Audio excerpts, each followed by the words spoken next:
Academy online স্কুলের পক্ষ থেকে আপনাদের সবাইকে স্বাগত জানাচ্ছি। অনেকেই জানতে চাচ্ছিলেন যে ভাইয়া কভার পেজে আমরা কিভাবে লিখব, প্লাস আমাদের যে আমরা খাতাটা তৈরি করব, তো অ্যাসাইনমেন্ট খাতার জন্য কী ধরনের আমরা পেপার ব্যবহার করতে পারি বা বোর্ড থেকে আমাদের কী কী নির্দেশনা দেওয়া রয়েছে, আমাদের সেই বিষয়গুলো মেনে চলতে হবে। সো চলুন আমরা শুরুতেই এই বোর্ড পোস্টার জন্য আমাদের যে আগে আমাদের কন্ডিশনগুলো ফিল আপ করতে হবে, তারা আমাদের যে কারিগরি শিক্ষা বোর্ড থেকে আমাদের জানিয়ে দেওয়া রয়েছে। তো অ্যাসাইনমেন্টের জন্য প্রতিষ্ঠান প্রধান বা শিক্ষকদের জন্য নির্দেশনা দেওয়া রয়েছে, অভিভাবকদের জন্য এবং শিক্ষার্থীদের জন্য নির্দেশনা দেওয়া রয়েছে। সো আমরা শুরুতে অভিভাবকদের জন্য কি কি, আমাদের শিক্ষার্থীদের জন্য কি কি আসলে সিদ্ধান্ত দেওয়া রয়েছে, আমরা সেই সিদ্ধান্তগুলো আমরা এখন এক এক করে জেনে নিব। সো এইখানে সুন্দরভাবে 4টা সত্য স্টুডেন্টের জন্য বলা দিয়ে রয়েছে শিক্ষার্থীদের জন্য নির্দেশনা। 1, অ্যাসাইনমেন্টের মাধ্যমে শিক্ষার্থীদের শিখন ফল অর্জনই মূল উদ্দেশ্য। অর্থাৎ যে অ্যাসাইনমেন্ট আমরা দিচ্ছে, এটার মাধ্যমে আমরা শিখন ফলটা অর্জনের হচ্ছে মূল কথা। এরপর পরবর্তী শ্রেণীর পাঠ গ্রহণের ক্ষেত্রে এটি সুবিধা প্রদান করা। অর্থাৎ আমাদের যে একাদশ শ্রেণীর জন্য যে নির্দেশনা দেওয়া হচ্ছে অ্যাসাইনমেন্ট, তা যেন আমরা দ্বাদশ শ্রেণীর জন্য সুবিধা পেতে পারি। সো এটাই অর্জন করা। 2 নম্বর কারণ হচ্ছে যে মূল্যায়নের ক্ষেত্রে শিক্ষার্থীরা সক্রিয়তা ও সৃজনশীলতা যাচাই করতে হবে। কোনো অবস্থাতে একজন শিক্ষার্থী অ্যাসাইনমেন্ট হুবহু কপি অন্যজনের অ্যাসাইনমেন্ট হিসাবে গ্রহণযোগ্য হবে না। অর্থাৎ একজনের অ্যাসাইনমেন্ট হুবহু কপি করে আরেকজনের গ্রহণ করা হবে না। সো আমি যে ক্ষেত্রে আমি ইউটিউবে যেভাবে সলিউশন দিচ্ছি, অনেকেই পুরোপুরি কপি করতে পারেন, তবে চেষ্টা করবেন নিজেদের মতো করে তৈরি করার জন্য, সেক্ষেত্রে আপনাদের সুবিধা হবে। দেন এবার আমাদের সবচেয়ে মূল্যবান যেটি পয়েন্ট, সেটা হচ্ছে শিক্ষার্থীদের সাদা কাগজে A4 সাইজের স্বহস্তে লিখিত অ্যাসাইনমেন্ট নির্ধারিত তারিখে সংশ্লিষ্ট প্রতিষ্ঠানের বিষয়, ট্রেড, স্পেশালাইজেশন শিক্ষকদের নিকট জমা দিতে হবে। অর্থাৎ অ্যাসাইনমেন্ট আমাদের A4 সাইজে করতে হবে এবং জমা দেওয়ার জন্য যে ডেট দেওয়া রয়েছে, আমাদের প্রথমে অ্যাসাইনমেন্টের জন্য দেওয়া রয়েছে 27 তারিখে জমা দিতে হবে। সো নিয়ম অনুযায়ী আমাদের জমা দিতে হবে প্রতিষ্ঠান গ্রহণকর্তাগুলো। এরপর দেন আমাদের 4 নম্বরে যে আমাদের আরেকটি কারণ বলা রয়েছে, কভার পৃষ্ঠায় শিক্ষার্থীদের নাম, board, roll number, registration number, session, শ্রেণী, বিষয়, ট্রেড, স্পেশালাইজেশনের নাম, কোড সহ অ্যাসাইনমেন্টের ক্রমিক নং স্পষ্টভাবে উল্লেখ করতে হবে। কভার পেজের নমুনা এত সঙ্গে সংযুক্ত থাকবে। অর্থাৎ আমাদের যে নমুনা যে আমাদের দেয়া রয়েছে, আমাদের এই যে কভার পেজটা বোর্ড থেকে আমাদের দেয়া রয়েছে, এই কভার পেজের সব বিষয়গুলো একদম সঠিকভাবে আমাদের প্রপারলিভাবে অ্যাড করতে হবে। সো আমরা সব বিষয়গুলো মূলত দেখাবো। সো আগে নির্দেশনাগুলো আমরা দেখে নিচ্ছি আমাদের জন্য আর কি কি নির্দেশনা রয়েছে। সো আমাদের জন্য রয়েছে, এছাড়া রয়েছে অভিভাবকদের জন্য কিছু নির্দেশনা রয়েছে।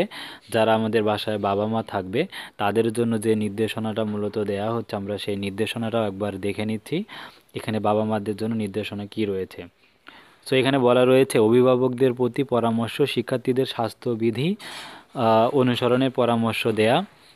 দেন শিক্ষার্থীদের অ্যাসাইনমেন্টের মাধ্যমে মূল্যায়নের প্রক্রিয়া মূলত তাদের শিখন অর্জনে যাচাই এবং কোন কোন ক্ষেত্রে শিখনের ঘাটতি রয়েছে তা নিরূপণ করা, এবং তাই শিক্ষার্থীরা যেন নিজ হাতেও এই কার্যক্রমে অংশগ্রহণ করে সেই বিষয়ে উৎসাহিত করে তোলা। অর্থাৎ বাবা মার দায়িত্ব হচ্ছে শিক্ষার্থীরা যে অ্যাসাইনমেন্টটা করবে তারা যেন নিজে করে সেদিকে খেয়াল রাখতে হবে।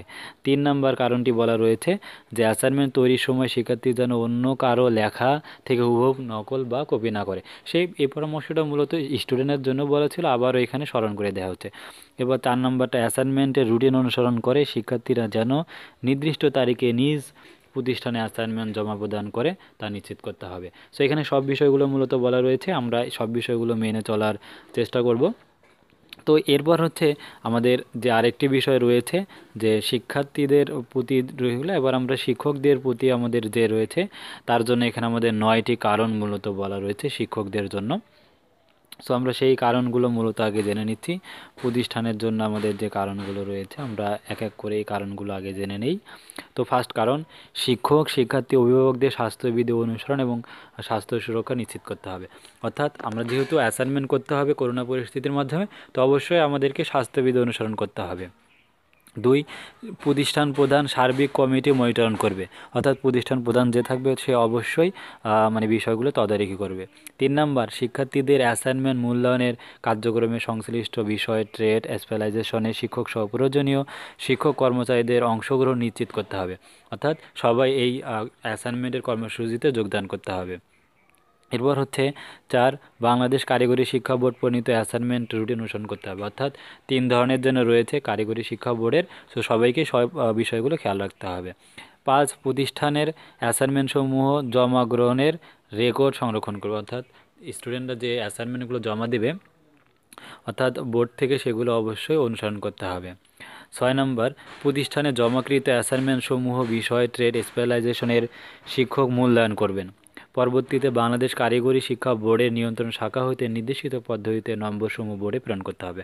অর্থাৎ এই অ্যাসাইনমেন্টের মাধ্যমে তাদেরকে মূল্যায়ন করা হবে। 7, শিক্ষার্থীর লেখা তার মৌলিক চিন্তা, কল্পনা ও সৃজনশীলতা প্রতিফলন হয়েছে কিনা শিক্ষক তা বিশেষভাবে লক্ষ্য করবেন।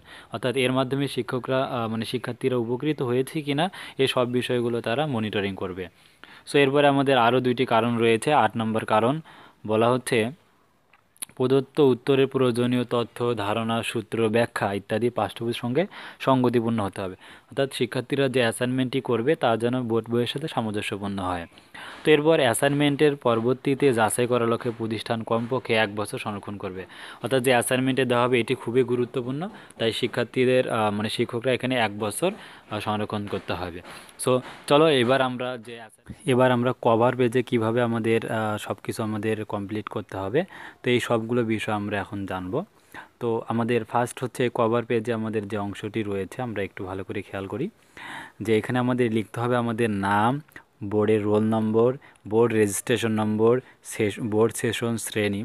সো এখানে আমরা যে কাজগুলো এখন মূলত করব, আপনারা এখানে আমাদের শুরুতে আমাদের যার যেটা নাম রয়েছে আমরা নিজেদের নামটা আমরা লিখে দিব, এবং বোর্ড রোল নম্বর, বোর্ড থেকে আমাদের যে রোল নম্বরটা দেওয়া থাকবে আমরা সেই রোল নম্বরটা লিখে নিব। ধরে নিচ্ছি এখানে আপনার রোল নাম্বার যেটা, আপনি এখানে সেই রোল নাম্বারটা লিখে নেবেন।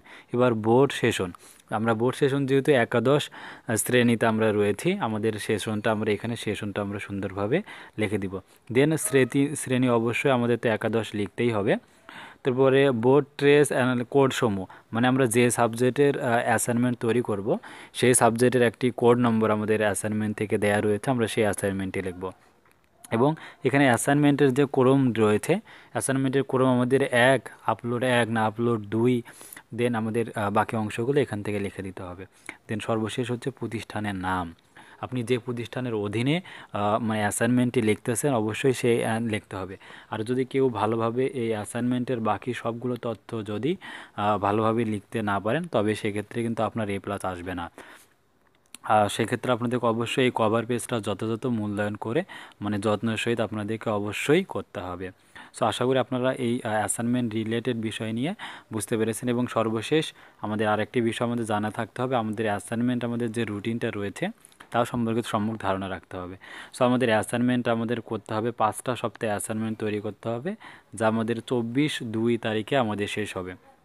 অর্থাৎ আমাদের ফেব্রুয়ারি 24 তারিখে অ্যাসাইনমেন্টগুলো শেষ হয়ে যাবে। সো আমাদের অ্যাসাইনমেন্টগুলো 27 তারিখ 20 তারিখ থেকে শুরু হয়েছে পরবর্তী মাসের 24 তারিখ পর্যন্ত, অর্থাৎ 1 মাস 4 দিন যাবত আমাদের এই অ্যাসাইনমেন্টগুলো মূলত চলবে। সো তাই আপনারা অবশ্যই ভালোভাবেই প্রত্যেকটা অ্যাসাইনমেন্ট করার চেষ্টা করবেন। আর অবশ্যই সবগুলো অ্যাসাইনমেন্টের নির্ভুল সলিউশন পাওয়ার জন্য আমাদের চ্যানেলটি সাবস্ক্রাইব করে পাশেই থাকবেন। সো থ্যাংক ইউ ওয়াচিং ভাই।